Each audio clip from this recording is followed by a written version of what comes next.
বন্ধুরা, তোমরা ভাববা খালি আমি বড়ারই রেসিপি দেখাই।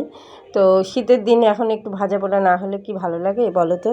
তাই এই জন্য বেসনের একটা রেডি করে নিচ্ছি ব্যাটার। এর মধ্যে গুঁড়ো মশলা দিলাম হলো জিরের গুঁড়ো, ধনে গুঁড়ো, লবণ, চিনি, হলুদ, লঙ্কার গুঁড়ো, গোলমরিচ গুঁড়ো, এগুলো সব দিয়ে একটা ব্যাটার রেডি করে এই যে বেগুনগুলো পাতলা পাতলা করে গোটা গোটা করে কেটেছিলাম, ওগুলো এই যে ভেজে নিব। বিকেলবেলা টিফিন দারুণ লাগে কিন্তু। তোমরা কে কে খাও একটু কমেন্টে জানাবা। আমিও এই যে তোমার দাদাকে এগুলো করে দেবো। দেখো কি সুন্দর করে তেলে ছেড়ে দিয়েছিলাম, দারুণ লাগছে কিন্তু বলো তো। এখন তোমরা খেয়ে নাও।